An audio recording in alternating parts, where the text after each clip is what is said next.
Okay, welcome to D&D's Bees. I had a couple of comments over the past several days. Folks asking for advice for getting started in beekeeping, and I thought I'd share my thoughts. Now, I'm no expert by any stretch of the imagination. I've mostly been a hobbyist beekeeper. I've had as many as 30 hives.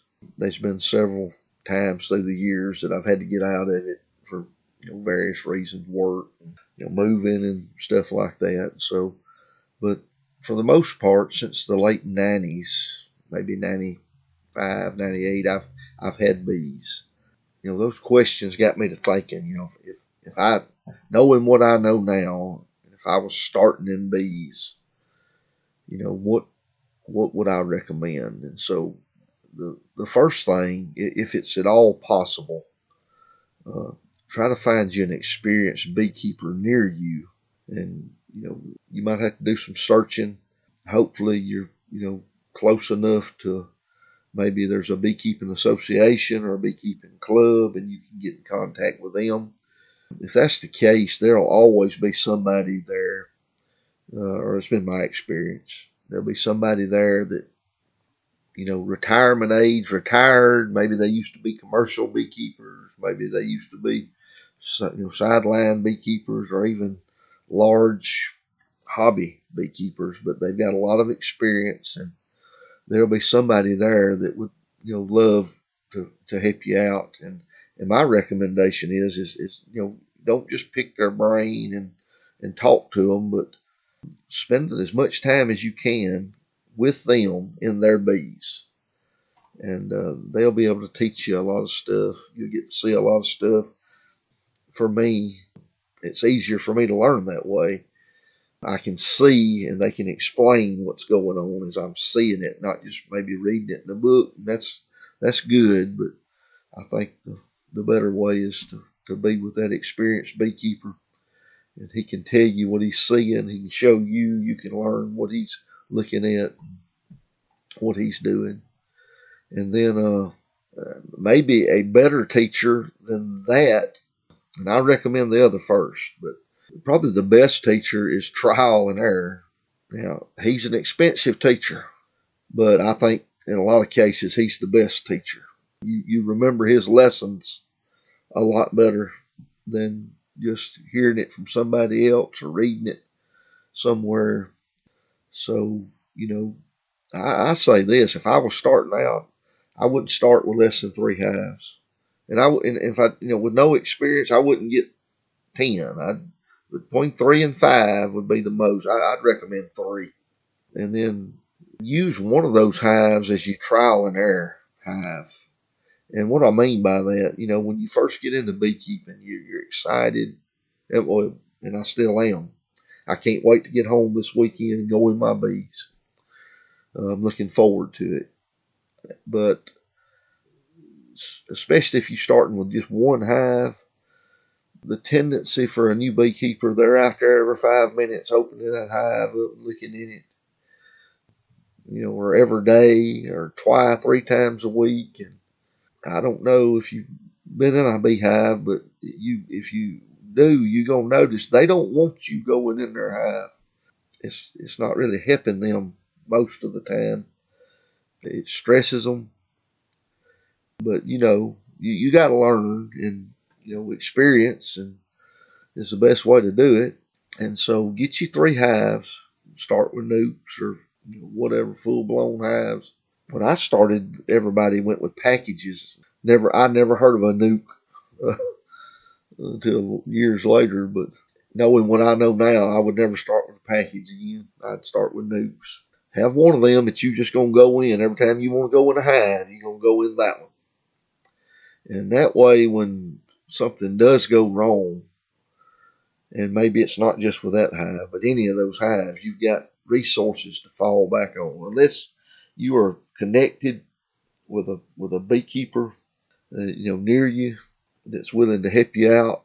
If you have one go queenless, or you start having disease issues or mite issues, beetle issues, and all the issues that go with it. If you've got several there, then you'll have some ability to help that one that's ailing out. If you got one and you have trouble and you ain't got nobody that can help you with resources, there may be a good chance that you're gonna lose it. With three, you got something to fall back on. So that's what I do. Hey, get on YouTube. There's a lot of good resources on YouTube, and I can leave some in the description. Let me say this about that. I give you a list of folks that I follow and learn from, but there's more than that out there. YouTube's a big old world, and it ain't just about who I like, and there'll be a lot of others. Let me say one word about YouTube, but it may be a negative.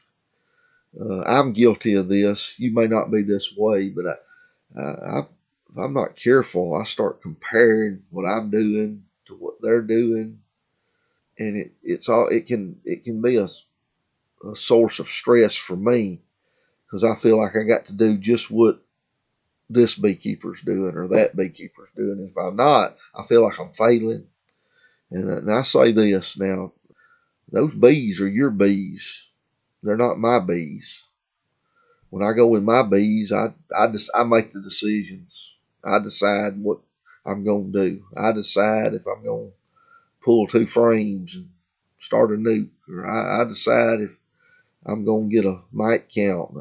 I decide all that. I got no business being in your yard deciding. I was working up north and set in on a beekeeping meeting just, because I was away from home and it was just something to do and I'm interested. So, and I know what the guy was driving at, but he almost made it sound like that if your bees swarmed, you was a failure as a beekeeper.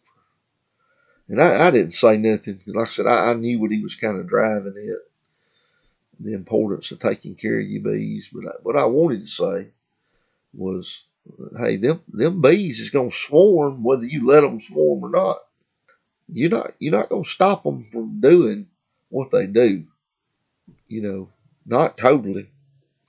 They was created by our maker to do what they do. So unless you're gonna get a cot and put out there by the beehive and go in it and make sure they ain't making a queen sale every day, you're not gonna stop them from doing what they're doing. So don't get caught up and don't let nobody tell you that you've got to do what they do. What works with great results in Minnesota might be an utter failure in Mississippi.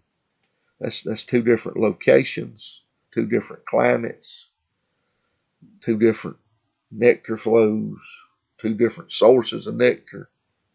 It's just two different worlds. And so don't feel obliged to that you've got to do what so and so does. You need to find out who you are as a beekeeper and learn and local people can help you with that more than somebody that's 5 states away. And I'm not against it. Hey, you go to my YouTube page. I'm following folks. I'm watching their videos. I'm trying to learn all I can. But that would be a couple of free things. If I was starting out today and I knew what I know now about beekeeping, okay, get with you a beekeeper, local beekeeper that would let you go in his bees with him, her, and work them, and and do that, and then start with more than one colony, start with more than one nuke, and don't discount trial and error. You go. The good book says when you fail, not if you fail. So, doing anything in life, you're going to have mistakes and you're going to have failures. And I'm convinced without those, we wouldn't learn a lot of the things that we learn. And so it ain't the end of the world if you mess something up beekeeping. Ain't nothing you're gonna mess up. It can't be fixed, and failure's not final. So start with at least 3 hives, and then use especially nowadays with technology, use the YouTube. There's a lot of good videos on how to do anything in bees. And look, I'll say this and I'll hush. If I can do this, and I am no way am I an expert beekeeper. If I can do this as a D plus C minus beekeeper, anybody can do this. This ain't for everybody. I'm not saying that. But I'm saying anybody that has a desire to be a beekeeper, if I can do this, anybody can do it. You just got to keep trying. You just got to keep trying. And along the way, it'll start clicking with you. It'll start making sense to you for what you need to do, with your bees. It'll come. It won't seem like it at first. It'll seem overwhelming, but just hang in there. And I'd encourage you, if you've got a desire to do it, you can do it. Just stay with it. And so that's all we got for this one. Look forward to seeing you next time. Hey, if you will, don't forget to like, share, and subscribe. Smash all them buttons. Smash them 2 or 3 times. It would help us out. Until the next one, God bless.